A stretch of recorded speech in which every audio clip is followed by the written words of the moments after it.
You're listening to Puma Podcast. Jemboy Baltazar, 17 years old boy living in Navotas.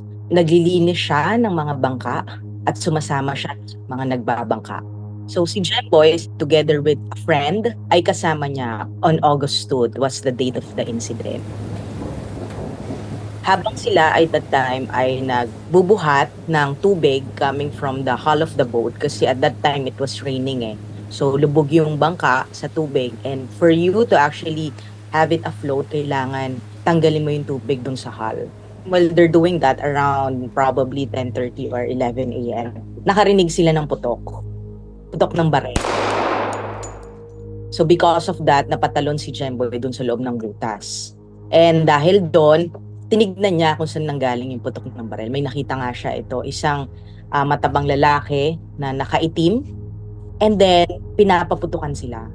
So sinilip niya, pagsilip niya, nakita niya sobrang daming pulis. Nakita niya on both sides of the river, dun sa kabilang side and then sa kabilang side, sobrang dami na pag pinarikan sa kanya, mga abot po attorney ng 10 or mahigit pa yung mga pulis na nakapalibot sa amin. And then sunod-sunod yung putok ng bala. Sumigaw naman sila na ilabas nyo dyan yung suspect. They're very much alarmed. So bakit lalabas yung suspect wala naman dito yung suspect. So sumigaw sila on the top of their lungs na wala po dito yung hinahanap nyo, wala dito yung hinahanap nyo. Pero it didn't work. The fire didn't cease. So sunod-sunod yung putok ng bala, nakikita nila na tumatama sa tolda, naririnig nila dun sa gilid ng boat na tumatama sa tubig. Sobrang takot ni Jemboy, tumalon siya. Although pinipigilan pa siya ng friend niya na pag tumalon ka dyan, lumabas ka sa boat, tatamaan ka ng bala. So nung pagtalon niya, dun siya tinamaan. Namaan siya headshot actually sa ulo coming from the back to the front of the nose. As I believe, yung sabi ng aming doktor na nag-autopsy dun sa body. A Navotas court has convicted 5 policemen less than a year after a botched operation took 17-year-old Jemboy Baltazar's life. They all received lighter penalties than the murder conviction sought by the Department of Justice on behalf of the Baltazar family. In this episode, the family's lawyer walks us through the case and what it says about the ongoing efforts to seek justice for victims of extrajudicial killings. Nalaglag yung katawan niya sa tubig, hinila yung boat, nakita doon yung isang witness, yung friend niya, dinala sa police station. Based on the family, no one even tried to look for the body of Jemboy.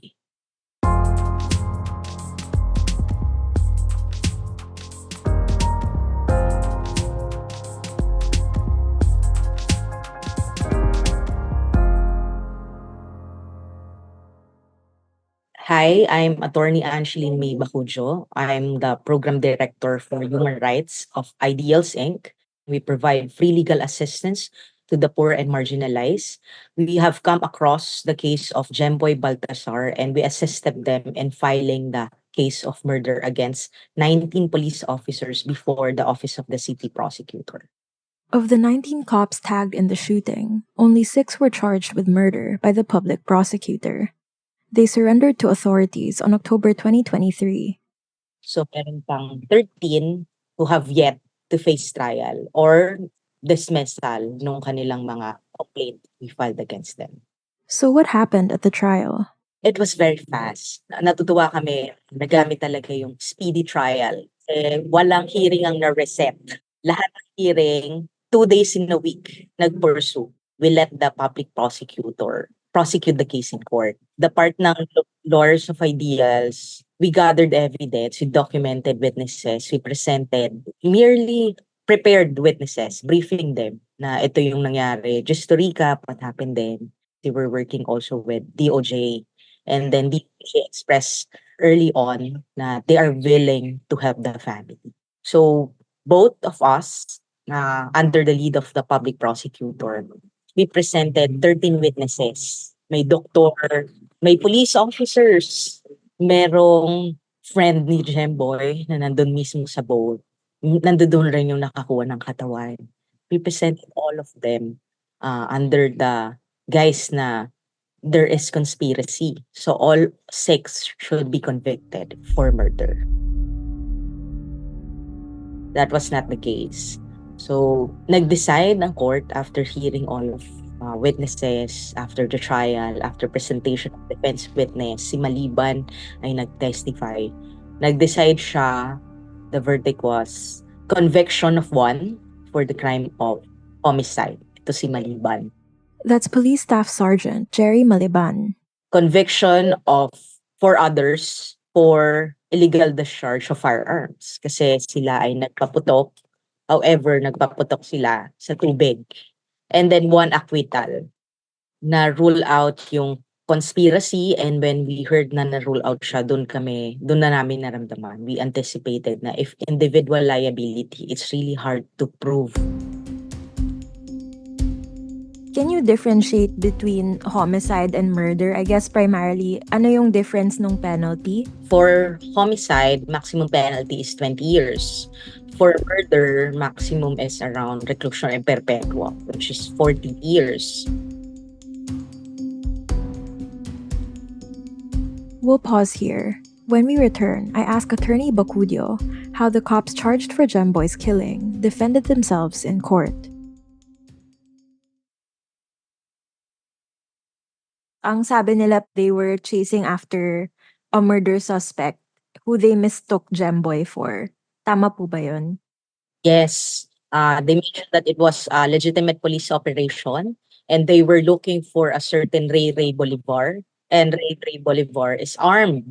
Yun ang sabi nila. So, ang mandate sa kanila is to arrest Ray Ray Bolivar, to look for him in a boat and arrest him. Yung kasama po ba ni Jemboy na friend sa boat, siya din po ba yung nag-testify na police tried to bribe him to say that there were drugs on the boat? Yes, siya rin yung testify at the Senate hearing na someone tried to bribe him na to say this in court kasi marami daw mga police na mawawala ng trabaho. 8 cops in total were dismissed over their involvement in Jemboy's killing. Only Jerry Maliban remains in jail, serving a 4 to 6 year sentence. The 4 others, penalized with 4 months in jail, have already served theirs. They walked free in February 2024, immediately after the Navotas court handed down its verdict. Both the operation and the subsequent investigation opened by the Navotas police were rife with irregularity. There was no body cam footage, no bullet slugs, and the cops involved defied orders to undergo a paraffin test, which would have determined if they had recently fired a gun. As a result, Attorney Bacudio says their case relied mostly on testimony from witnesses, Jemboy's friends and family, bystanders, and CCTV footage. Neighbors said they saw police cleaning up the crime scene, picking up all but one bullet slug. Jemboy's family said they were barred from retrieving their son's body from the water for several hours.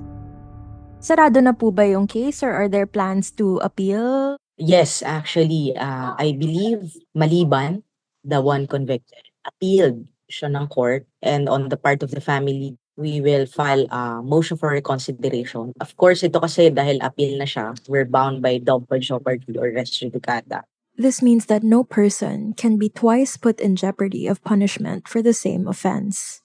There should be automatic review from the Court of Appeals or the OSG na. But we're still helping out the family to exhaust possible legal remedies. Although nasa part na kami na exhausted na siya and we already have a conviction. Do you view this case of Jemboy as a drug war death or a drug war killing? It's supposed to be done with the previous administration. But with the guise of what's happening, with the expression of lagyan mo ng droga, to definitely say na it's still part of the war of drugs. Unlike his predecessor, President Marcos Jr. admits that there were abuses in the implementation of the drug war. However, like his predecessor, he has refused to cooperate with the International Criminal Court's probe of the Bloody Campaign. Even as the drug war killings persist under his watch, he claims that the Philippine justice system can and will hold the guilty to account. How would you rate the accountability that you were able to extract, the participation of government, how they handled this whole case in general? I think on the part of the civil society, on the part of the families. We are seeking accountability. We are seeking responsibility. We are somehow filing cases kahit na hirap kami sa ebidensya. We are seeking justice. But on the part of us receiving justice, doon namin nararamdaman, mailap pa rin ang hustisya dito sa Pilipinas. We are asserting it, we are claiming it, but is it given? If you will have a thorough analysis of all cases filed related to the war on drugs, maraming hindi na papatunayan, maraming hindi nakakasampa, even from the prosecutor's level to the court level, doon pa lang marami nang laglag eh.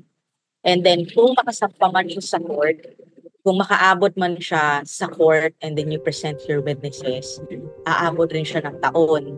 Some of your witnesses will be transferring na to their provinces, doesn't want to be involved with the case. And because of that, hindi ka lalo makakuha ng conviction. In many ways, Jemboy's case is rare.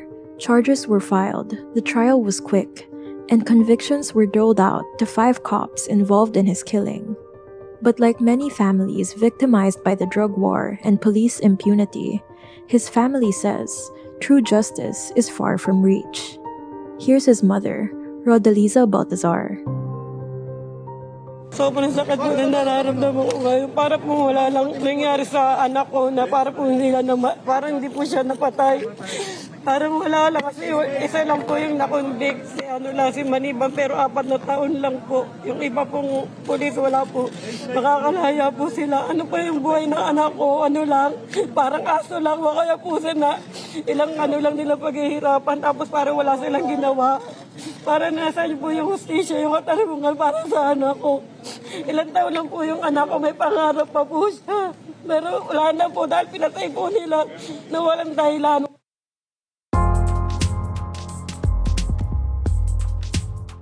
And that was today's episode of Teka Teka News. I'm Bella Perez Rubio. Pidoy Blanco edited this episode.